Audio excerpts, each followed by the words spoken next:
So today on USA Radio Museum, I'm thrilled to have, well, icon, I guess you'd say, in the broadcasting world, Paul Canon, who only had one job, which was at WKMH, later WKNR. That's quite a feat, Paul. Well, I had some other jobs, but that was the really the gist of what I did. I started very young, like many of us did. I was 17.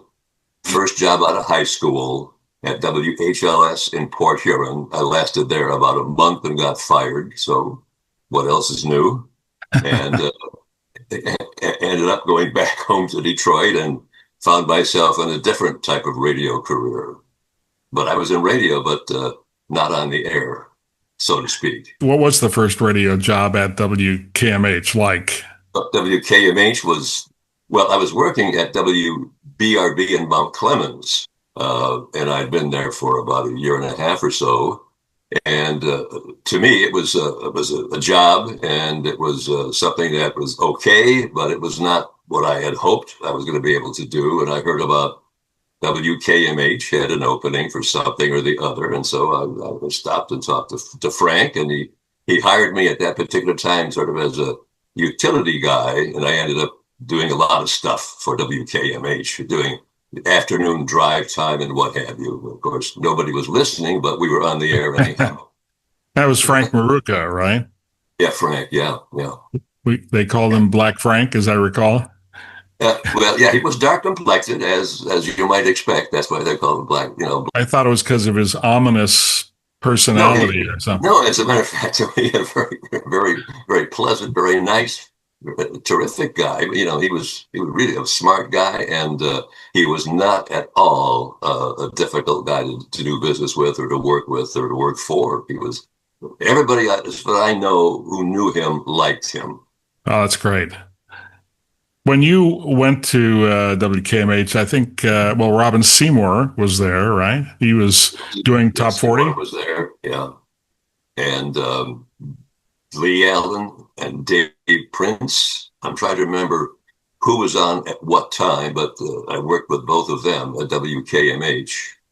And Bob Green, Dick Builder did it. Dick Builder did an on-the-air show then too. He was the newsman, and one of the first employees ever, if not the first, of WKMH was Dick Buller. Really? Okay. And I think the second was the chief engineer, whose name I've just forgotten at the moment. And when they put it on the air, originally it wasn't at 1310, it was at 1560, I think was the frequency. And they applied for the 1310 and 5,000 watts, and that's what we ended up with. So what was it like? Was there a lot of camaraderie with those folks at that time? No, no, not at all. It was, Robin just didn't hang around. He had other things to do, people to see and things to whatever, He was a nice guy. We had, a good relationship. There was never a problem as far as that goes. And, but I not like it was in Keener. It was a different situation than it was at KMH. What about you said with Dave Prince? He was Sangu on the air. Sangu, that's and the trash can.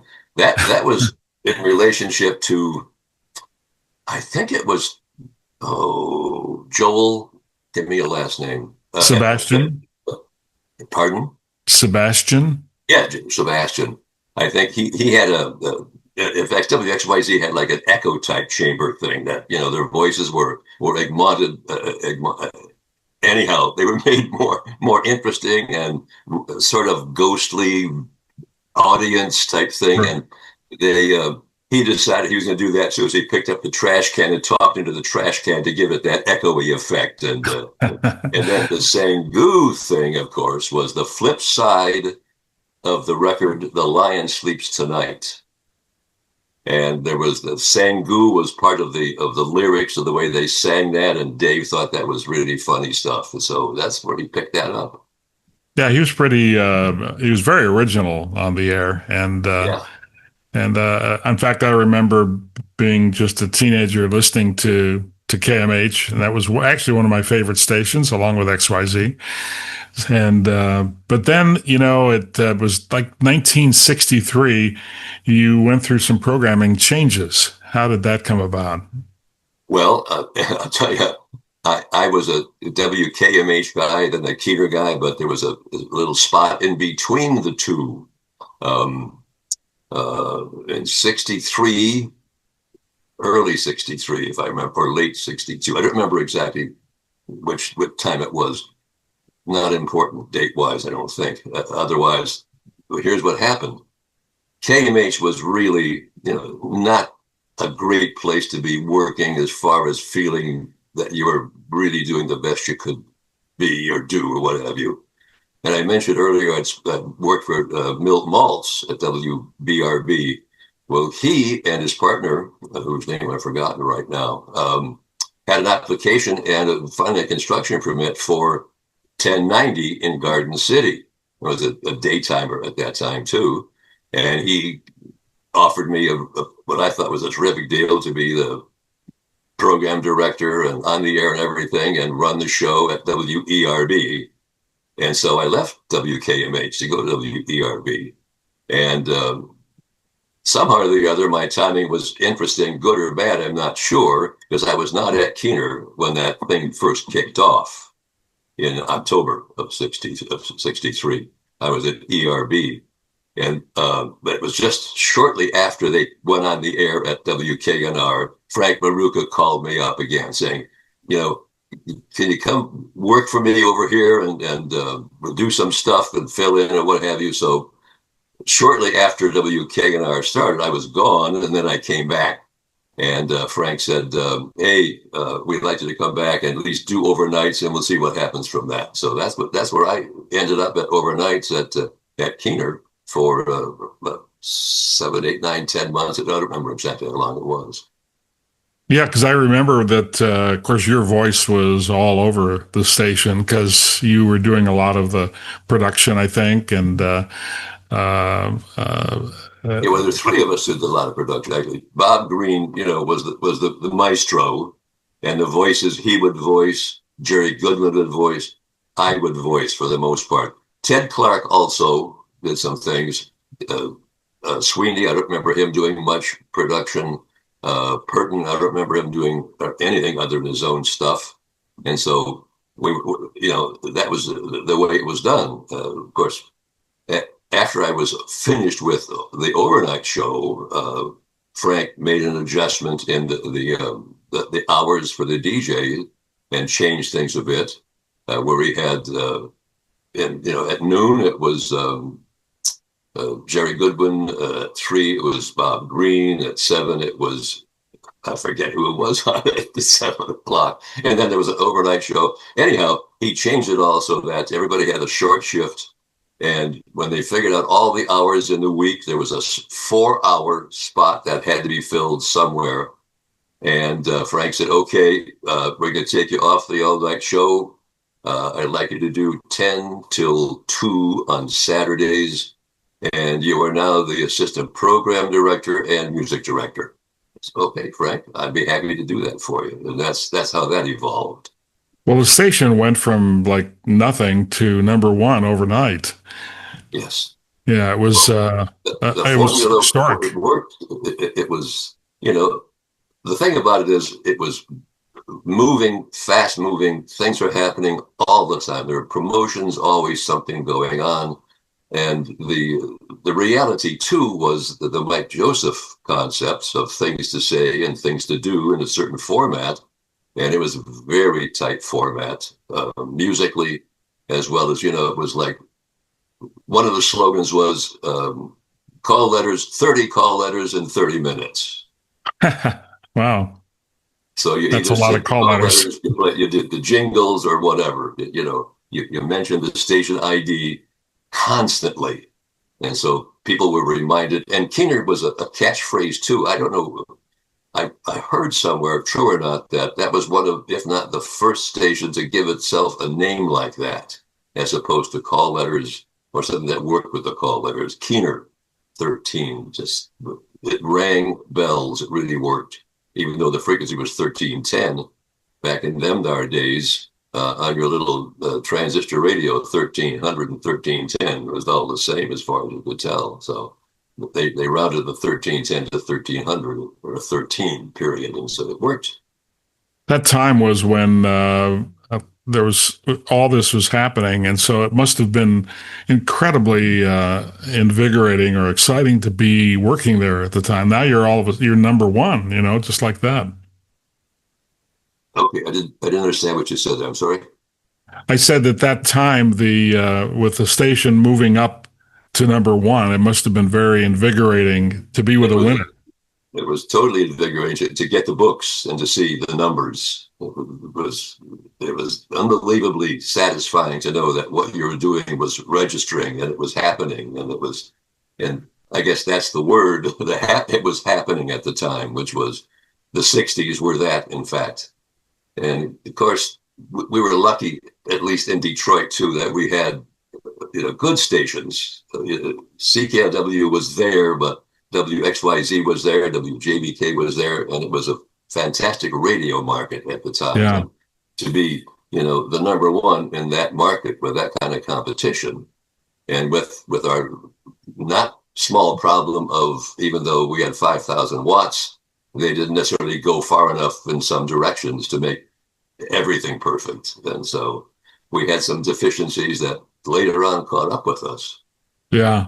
Well, I'm sure there must have been almost a state of disbelief in the beginning when you, having been there before and knowing there was sort of a small town station, all of a sudden it's the big guy in town. Right. Exactly. The Nor, who was the founder of the station, he was quite insistent that we identify with Detroit. As you'll remember, the call letters, WKNR Dearborn, with offices in the Sheraton Cadillac Hotel, Detroit. I always wondered about that. I thought, oh, wow, they got some incredible suite up there in that hotel where Jim Rockwell and all that jazz would emanate. There was a studio there and a couple of offices, and the national sales people were there.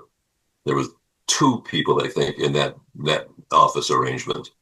And I mentioned studios. Do you remember WKMH at night? What was being played at night?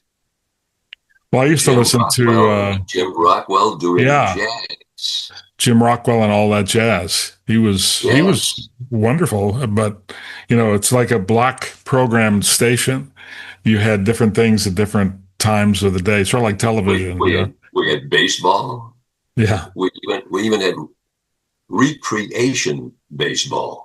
Oh, I wanted to talk to you about that because I remember, I think it was Van Patrick was there at the time, right? When Van was involved in the ownership, as a matter of fact. He was a minor partner, from what I understand. Yes. Ah. And, he had an office there, and he was the news director or whatever, big shot, supposedly, of the Mutual Radio Network, which was basically then a news network. And he did a sports show on Mutual from WKMH. Yeah. Every day he or Dick Buller, who was his right-hand man, would do a 5-minute sports show. They'd tape it. And one of the jobs we had at WKMH was to make sure that the Mutual show got going. To make that there was, because we had to start the tape. I forgot about that until I started thinking about it. It was on tape, and we had to push the button to start the tape. We'd watch the control panel.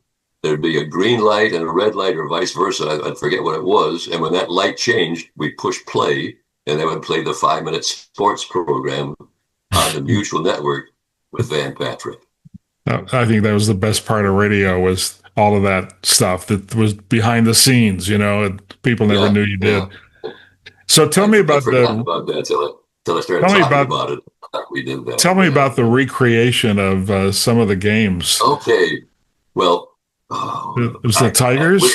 When you get to be my age, you have a little trouble with names sometimes from That's okay. From the past. Gene, and I forget his last name. He was a sports guy also. He worked with Van Patrick too. And we did these recreations, and it was just so crazy, I thought, but we did it anyhow. He came in the studio. He'd sit down on a little bench that we could see him, he could see us being at the control uh, uh, position, and we had 16-inch discs that were background noise that we would play. We also had a exciting disc that we would play, okay? And there was a teletype that would come in, and I forget where somebody would bring this teletype information into him regularly, which would be in simple terms, without any embellishment. It would be like Willie Horton at the bat, and here's a pitch. The first is, and he would be seeing first pitch strike, second pitch ball, and things like that. And he would then create the ball game from these what he was being fed, from the person who was seeing the game, punching this out in abbreviation. And Gene would make a big thing out of it. And if there was a big hit or a run, he'd give us the high sign. We'd have the excitement disc ready to go. And we have the background noise, and then we have the wow, the big disc, like it was really big time stuff. That was a recreation of baseball on WKMH. It was usually in the evenings that we did that. So did the actual game run on KMH?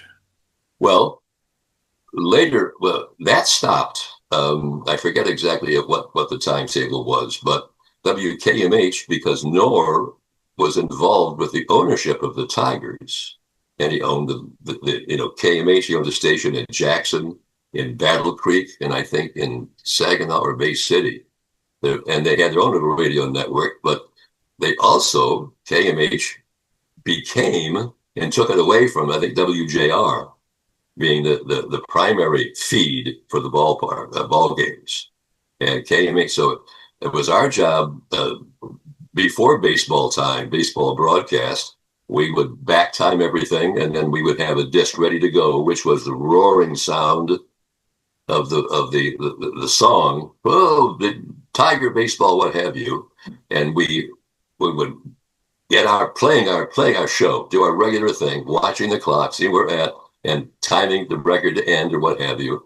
And then what we would do as the announcers, we would say, it's 3:00, and then pause about 3 or 4 seconds, and then let the music go, because in that brief interlude, the stations in the network would all join. They were waiting for me, as it may be, to say what time it was. They were listening to me on the network, and then they would be on the network with the ball game and it went through WKNR. In fact, the engineer for the game was Howard Stitzel. I don't know if that name rings any bells with you, but the announcer for the ball game. Come on, help me with this one. Everybody's favorite.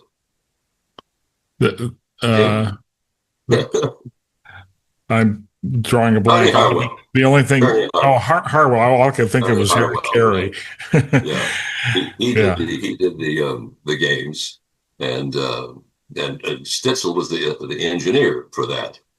And in fact, we had an intercom with him, with the engineer, that we would remind him to remind Ernie Harwell to take a break for the station break, because if they'd forget, they weren't keeping track of what time it was. So our job we'd click on the thing, click, click, click, click, click.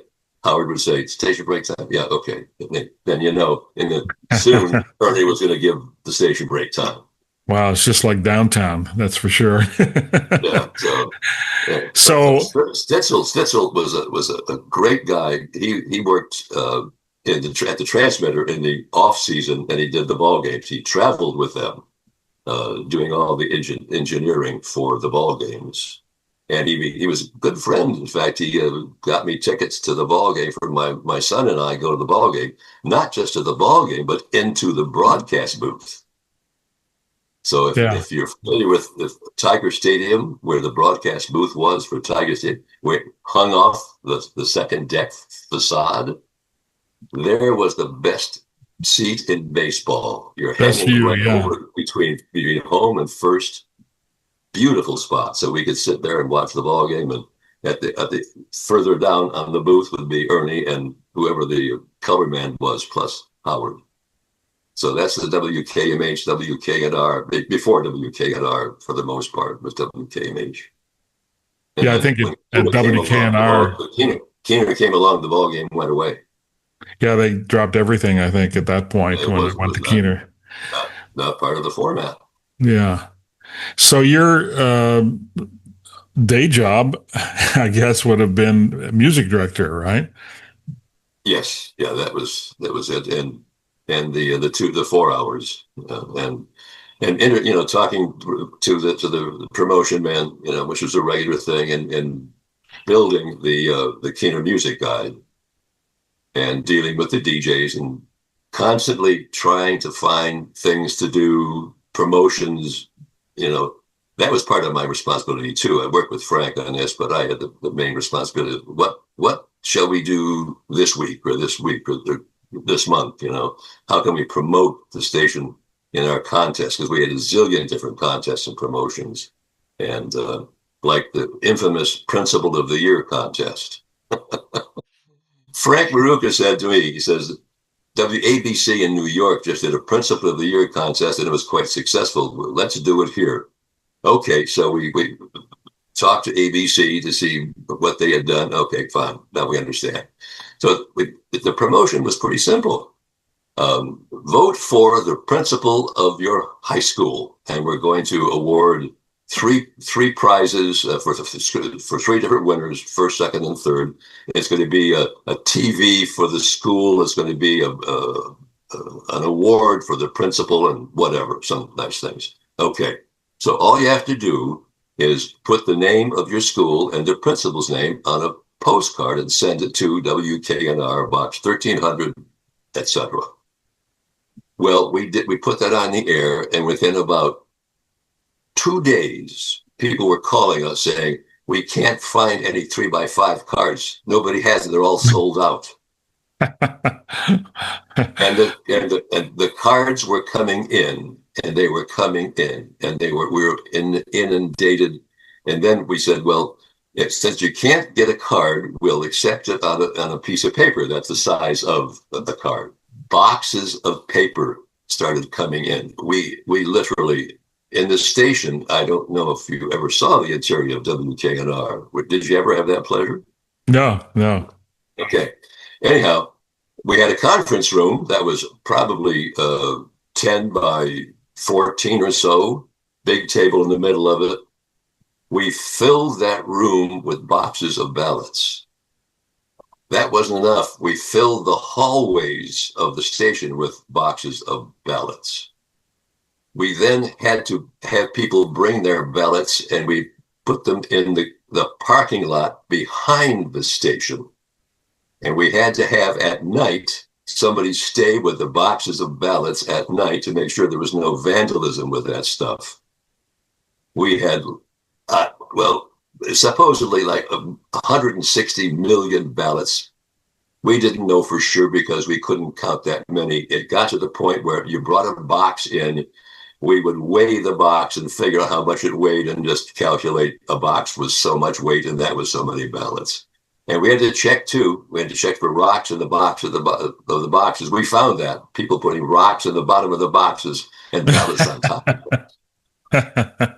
And it was just total chaos. Literally, we had such a response to this. It was just overwhelming.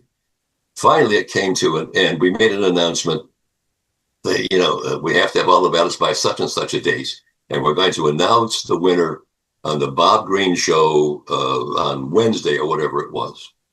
And be sure to listen to see who the winner of the Prince of the Year contest was. This was supposed to be on his show after 3.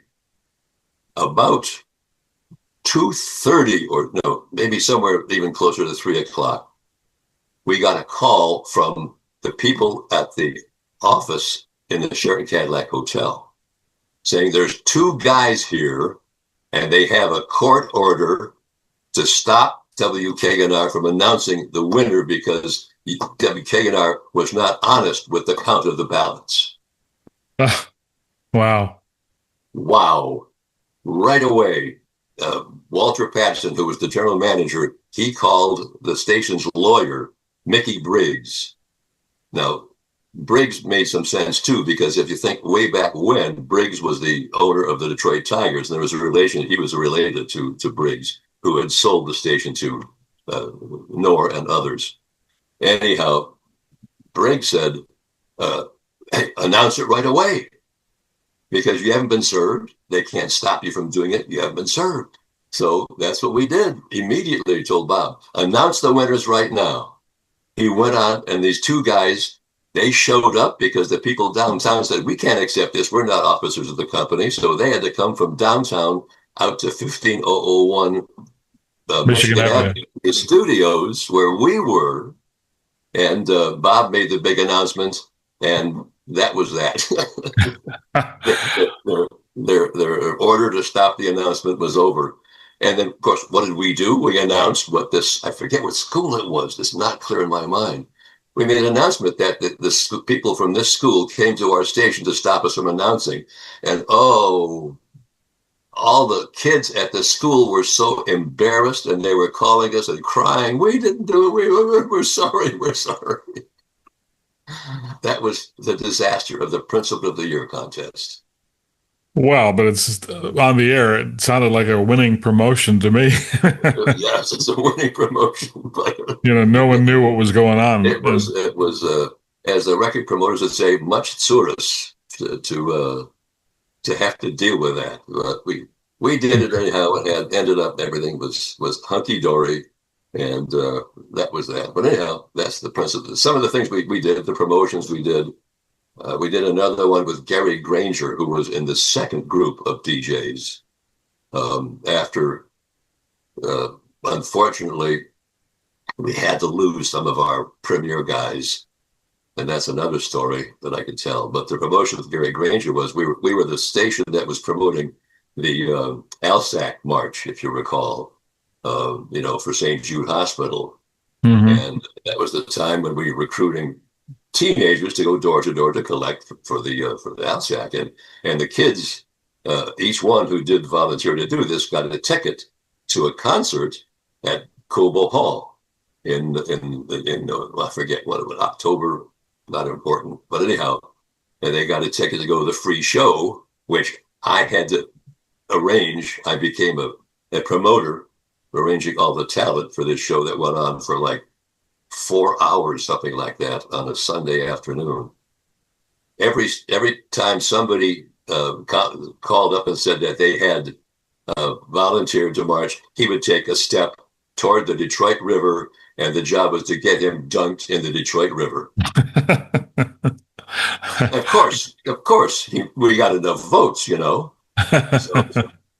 it was a Saturday, and he made the march, and we announced Gary's going in the river. It's a cinch, and he came dressed for the job, and it was a Saturday. We had a mob of people there at the foot of Woodward Avenue, and we had a giant inner tube attached to a rope that he was going to jump in, and we were able to pull him back out or whatever.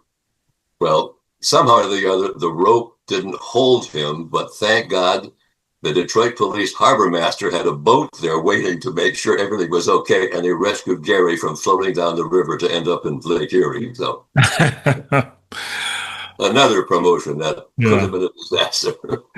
Well, you mentioned the Paul is Dead. Let's talk about that. That was national, after you started. Okay, well, here's what happened. Tell you the true insight. I mentioned the ALSAC thing. Well, I was at the ALSAC show.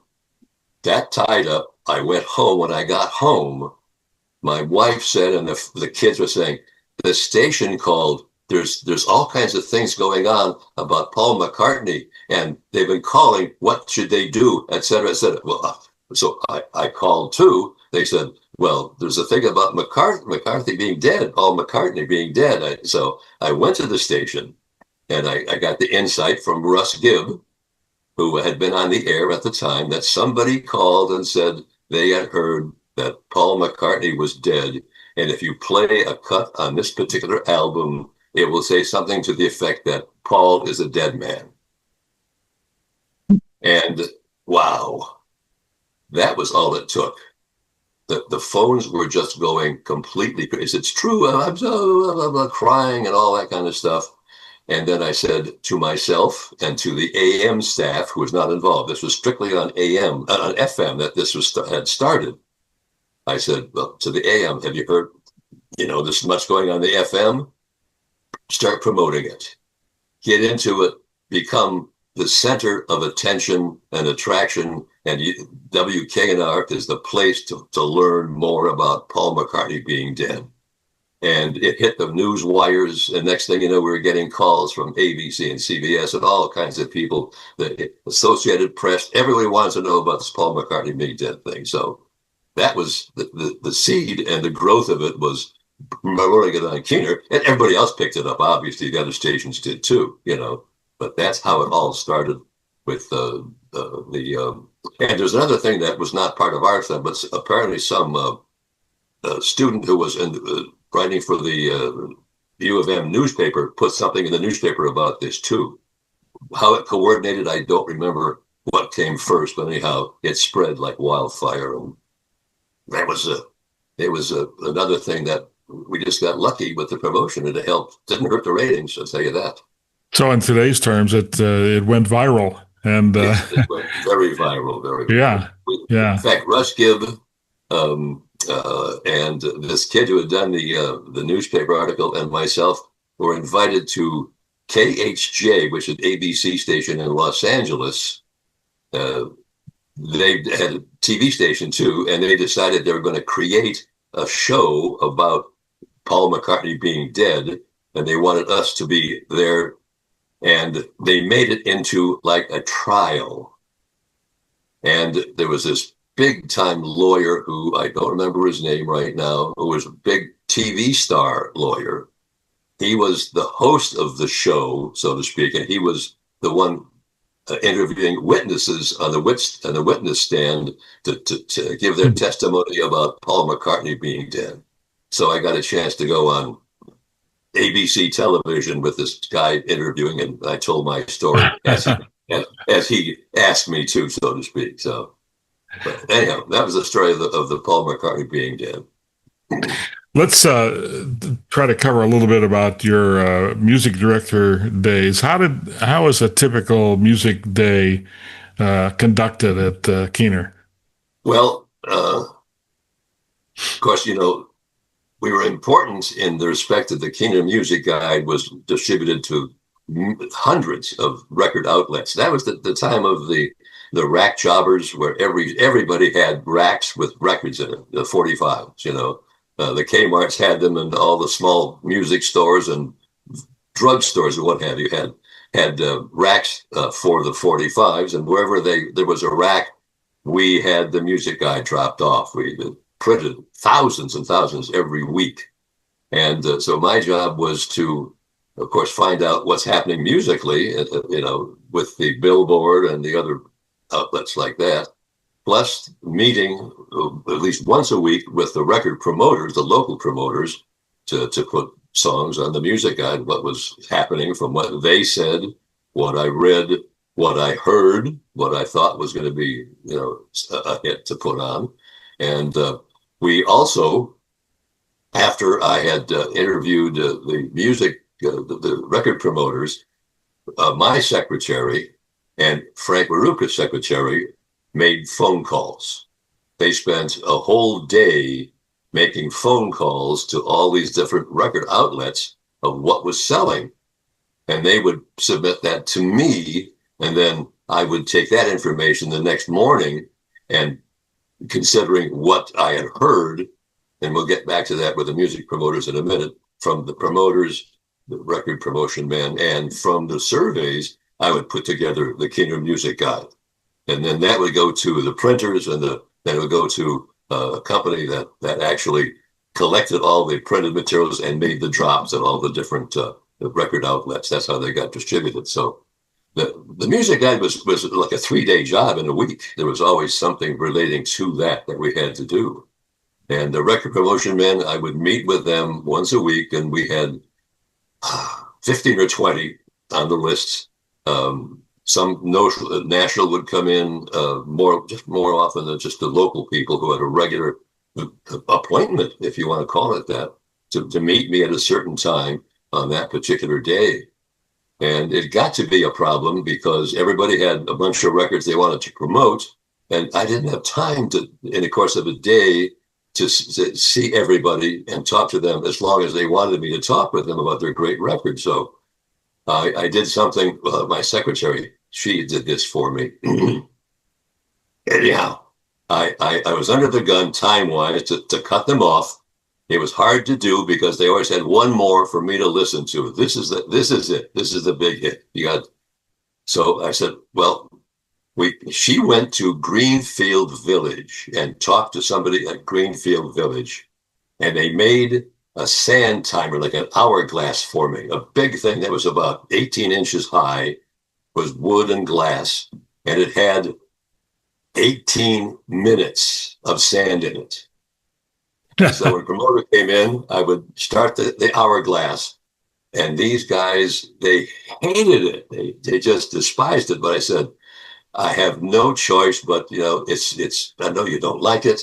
I don't want like being rude, but I can't do it without some kind of cutoff. And that was the thing that if you were to talk one today, they would admit that, yeah, they hated the darn thing, but it was done. We did it with a big hourglass. What do you think made Detroit listeners different? Well, that's a question I never thought of. Are they different? Or were they different? I don't know. Jim, I don't know if I could say they were without thinking about that a little bit or a long bit. One thing, they were exposed to music pretty much before a lot of other markets might not have been, except maybe some of the small markets that created hits, but we were on top of things. And they had a chance to hear it. Of course, they had a chance to hear the Motown stuff, instantly, as it was before it was even available on a record. We could hear it on a tape and put it on the air. Oh, that reminds me of something else the Monkees were the big thing at the time, if you recall, of course.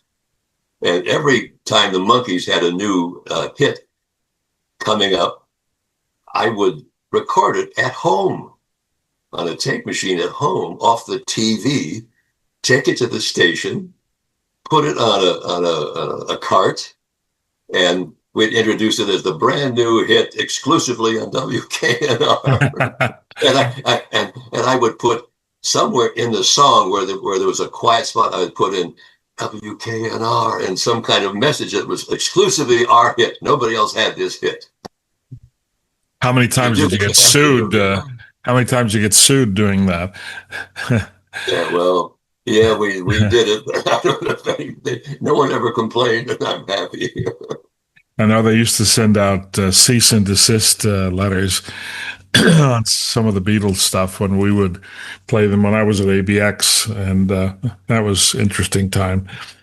So, Keener sort of rewrote the rules of Top 40 radio. Of course, you had the very short playlist, and then later Drake would come in and shorten it more, I guess. I'm not sure, but it must have made it hard to compete. I know when I was working at WXYZ, everyone wanted to get rid of the news and the Breakfast Club and the all that stuff that was kind of taking over at the station in order to be music oriented, but never could do it. And that's why I think WXYZ, ended up having to succumb to all the things that were going on at Keener. You guys were right saying that, because in retrospect, you look back, you're saying that's what Keener didn't do anything like that. It was, bang, bang, bang. Here's the music, without interruption, except we did news too, but it was brief and as dynamic as it could be at the same time.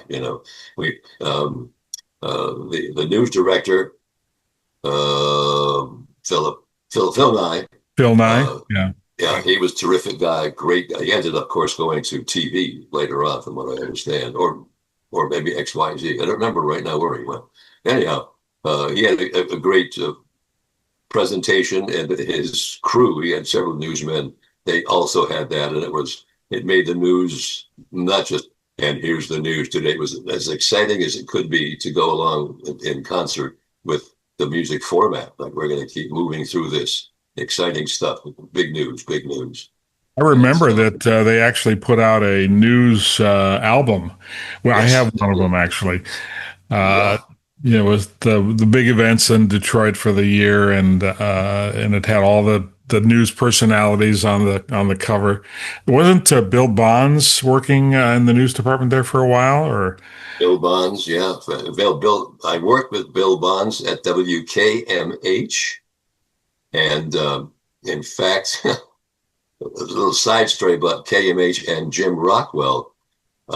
When I was working at KMH, I forget what I was doing during the day, but Rockwell had a vacation, so Frank made me the jazz guy for a week at the studios of the Sheraton Cadillac Hotel. And Bill Bonds did his news from up there for some reason or the other, and I don't even know why, but that Bill was there at the time. So I'm up in the studio doing jazz. I knew nothing about jazz, but I played the records and read the album like Yeah. I knew what I was talking about. And So I'm not another sure. Yes, scandal I think that happened at WKNR was Mort Crowley in the mornings. He was the first morning man, right? he was. I missed him. He missed me. I missed Did him. you? And I think he was trying to do something on the air and getting people to phone in, and then the phone company tried to shut him down in a sense, and he got angry that of that and quit on the air, and it was a big scene as I recall. Yes. Uh, he was a big star. He had worked at WLS. Also, then I think he was replaced by Swingin' Sweeney, if I'm not mistaken. Yes, indeed. Frank Sweeney. Yeah. I got I got a great story about Sweeney.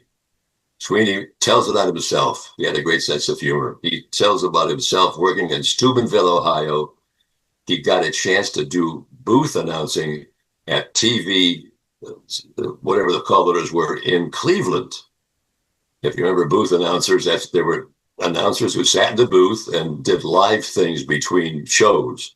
The director would say, "Okay, you're announced coming up, announce," and they'd say the call letters or give a live commercial or something like that.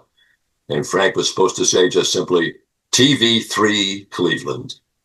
So his first time at the microphone, the director says, "Announce." He says, TV2 Cleveland. Yeah. It was a short Yeah, career, I guess. yeah. And of course, poor Frank could not stay awake. That was his downfall at Keener. And I was involved in that in some respects. I went on vacation and he lost a job, and there was a relationship between that because I had been doing the all night show. And one of my responsibilities personally was at 5 o'clock when he was on the air and I was off. I hung around for maybe a half an hour to make sure he was awake to do his show. I would stay there in the control room with him, and we'd talk, etc., and blah blah blah blah blah blah. Make sure he was wide-eyed and ready to go. And I did this personally. I went on vacation. Jerry Goodwin, who was doing 3 hours during the day, he got the job of taking my slot, the all-night show, and he said, "I cannot hang around with Sweeney because I have other things to do, like sleep, when I'm doing two different shows. I can't hang out with him." The family and my wife and my kids, vacation time, we left very early in the morning for a long trip east. At 5 o'clock, we left. And we're driving down Telegraph Road, heading toward Toledo. And Sweeney's doing his show, and the record ends, and I hear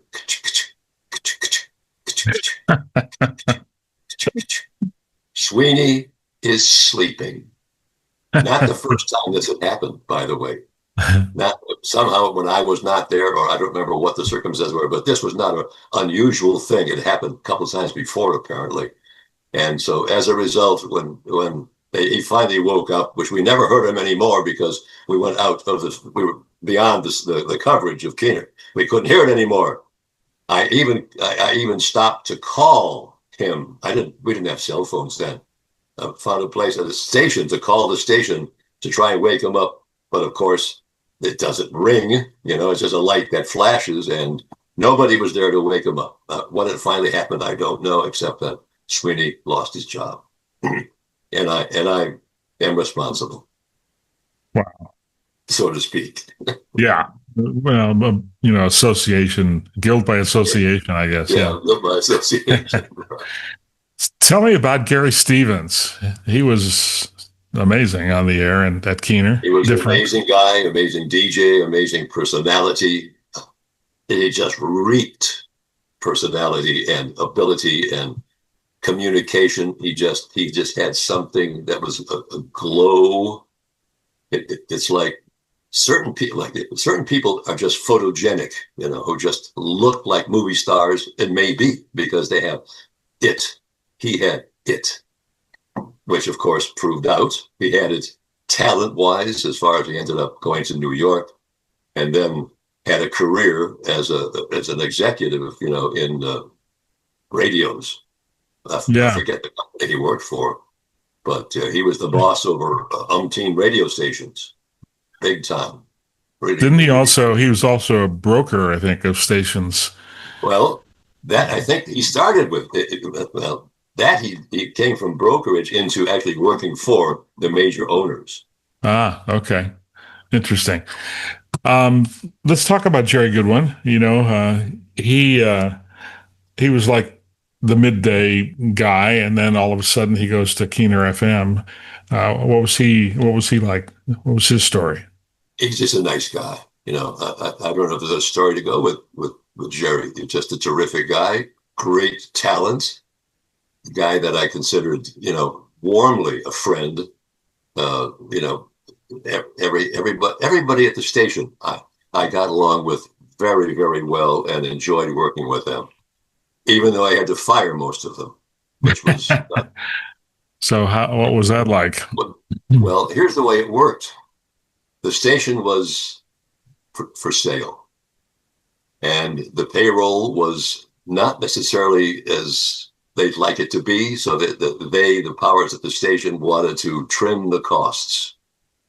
So we had such a dichotomy here. Frank Maruca, when times were good, he did the hiring. When things were bad, I did the firing. I got word from on high that Jerry had to be fired. Bob Green had to be fired. Scotty Regan had to be fired. And there's one other DJ whose name escapes me right now. The staff, literally, I had to fire all of them because they're making too much money, is what it really boiled down to. And they all, Ted Clark, that's it. Ted Clark was also fired. In fact, I had to fire Scotty and Bob, if I remember correctly. I got both of them at the same time. I couldn't do it one at a time, and they knew what was coming, but it's just the reality. I said, we have to let you go, guys. I wish I could tell you good things are going to continue, but I cannot hear. And that was that. That was it. But I had to fire all those guys. The only one that stayed was Purton. He was the man at the station, and the late night guys, they were not important because they weren't making big bucks. So, and I replaced it with some pretty good people that came later on. At least I thought, anyhow. Like Gary Granger, I thought was pretty good. Names, I should have written these down while I was thinking about them in case you wanted to ask about them. But it's escaping me right now. Bob Dearborn, he didn't use that name. He had another name that he used. He did Mark Roberts, I think. Mark Roberts. No. Anyway, well, Bob Dearborn probably was his name in Detroit, right? Well, it wasn't. He didn't use the Bob Dearborn name. That was Huh, it was so okay. funny that was his name. He used it elsewhere. He used it in Chicago, I think. Yeah, he did. Yeah. Interesting. He was but very talented as well. but it just escaped me right now. So a lot of them came and went. Uh, J. Michael Wilson. There was another talent. Oh boy, do you know much about his show and how he ran that show? Sure. Well, I know he had the Rodney the rodent, and he had the How he could do it, it was amazing. And the way he did Rodney, I'm sliding off my chair here. Let me rearrange. Still see me? Okay. Um, he yeah. uh, he had a reel-to-reel machine. That was his Rodney machine. And when a record was playing, he had a capstan that was a different size. And he would record on a regular speed. Then he would change the capstan, rewind it, and play back the little thing that he would say as Rodney Rodent. So he was able to do literally two voices all the time using this reel-to-reel machine that he'd have to back up, cue it up, change the capstan, and still do everything else relating to running a DJ show, which sometimes was really tough to do. But he sounded great on the air. It was such a different. You would never know what he was doing to make it happen like that. Yeah, amazing. It amazed everybody how he could do that, but he was a great talent also. Whatever happened to him, I just have no idea. So I know. finally, all of this comes to an end, and you move on yourself. What have you done since then that's keeping you busy? Okay, I didn't quite hear that clearly. What was the question? I I said uh, Keener and those days came to an end, and everyone moved on, including yourself. What did you do after Keener? Okay, well, what I did is I saw the handwriting on the wall. There was no question that things were going to be changed. And so I had a friend who had found himself, because of his association with a company that was actually developing rapid transit. And he was involved in the marketing for that. And he actually hired me to do voiceovers for their promotional films. That's how I met him. And this company went public, and because he had gotten stock to do his stuff as part as well as being paid too, he became quite wealthy just from the stock that he had made with this company. And he said to me one day as we were talking, he said, I think I'd like to maybe buy a radio station. And I said, well, that's great. What would you like me to do for you? He says, well, see what you can do, and maybe we can work on a partnership arrangement. Okay. It sounds good to me. And so I started looking what's available. How much you want to spend? He told me. So I did some research on stations that were for sale, and I found that his budget didn't quite fit what he wanted as far as market was concerned. I said, well, how about new station? Now, this is in 1968, I think it was. I said, there were still markets with FM frequencies available. That's the way the FCC set it up, that this particular market had certain frequencies that they could put a radio station on these frequencies. And that's all, these frequencies, nothing else.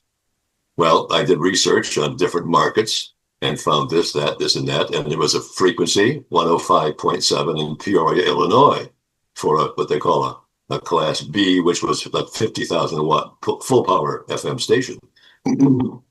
And I said, well, here's one that we could consider. Coincidentally, Don Wagner, who was actually the head accountant for WKNR and had been with had been with them for a long time, he was born in Peoria, Illinois. And so I asked him about Peoria. What do you tell me? He said, it's a great little town, blah, blah, blah, blah. And so he said, I'm going to be going visiting my dad in Peoria. He lives in Peoria. Why don't you come with me to Peoria? So can you hear the bells ringing? It's 3 o'clock, I think. Anyhow, he said, let's go. So we took a long weekend and I drove to Peoria. He drove. I went with him to Peoria and looked the town over, listened to what was going on at that time. At that time, there were only 3 radio stations in the market that were FMs. There was the WIRL had an FM, WMBD had an FM, and there was an FM out of Pekin, which is a little city, 30,000 people near Peoria. That was it. There was nobody else FM wise, and there were this frequency available, 105.7. So the kid considered some others, and I went to talk to my partner, so to speak, Tom. Said, what do you think? He said, yeah, let's. So I made the application. I did all the reviews, things necessary, contacted the lawyers, engineering, etc., put the application together, made an application for 105.7 in Peoria, Illinois. And we had some competition. Somebody else they wanted to jump on our application. We bought them off. They went cheap. And we succeeded in getting a construction permit. Here I have a radio station ready to be built. So this was in 1970. I moved to Peoria, pulled up stakes from Detroit, and moved to Peoria. Now I got fired at WKNR in January of 1970. That was when the new owners took over. They called me in for a meeting, said, boy, because they'd asked me to do some research, things I thought could and should be done. They said, your information was really good. Your reports are really good. However, you're fired. Yeah, that sounds like radio. yeah, right. Well, so that's the last time I worked for anybody in the radio business. The first time I worked in radio, I got fired. The last time I got fired. After that, I decided not to work for anybody but me. And so that's the way it's been since 1970. I worked for me and family. So anyhow, put the station on in 71. It was an automated Bill Drake format, as a matter of fact, called Solid Gold. And it was early in automation, and it worked like a charm. We did quite well. Then we had problems. I mentioned the partner. Well, he invited another fellow in to be involved. He gave a piece of his action. And this guy was a pretty sharp guy. And he and my partner were at loggerheads about operation. Who's going to do this? And it became a real mess to the point where I just said, enough is enough is enough. Buy my piece out, and I'm gone. And that's what happened. I left, and I was no longer in radio as of 1975. And all my radio since then has been voiceovers, commercials, and since Peoria was the home of Caterpillar Tractor Company, and all their advertising was done there, I learned how to operate a D9 tractor, Now, I didn't learn. I told you how to do it because you watched the tape or watched which lever to pull to make the scoop go up and what have you. Yeah, well, that would have been fun, actually, to drive one of those big rigs. Yeah, well, I didn't. I just told them what to do. I didn't yeah. Well, listen, and then I went into all kinds of other businesses, and so, in fact, I had a business I just sold in June. I was up at my business I started when I was 69 years old, called Comfort Keepers. That's a franchise for in-home care for senior citizens. Very successful. We had about 60 employees, and my daughter was involved. She was the boss after I got it started. I handed off to her and hung out like I was going to be doing something important, but she ran the show. We sold it profitably, happily. So now I've been retired. And that's some of my story. Yeah, it's an amazing story, and it's really I've been a fan of yours. You probably didn't realize it for most of my formative years in radio, and before I even got into the bigger markets. and I'm so happy to be able to talk to you now. And Always talking about myself and the things I did and things I saw and did. So I appreciate the chance to talk about it. Thank you very yeah, much. you're welcome. Bye bye.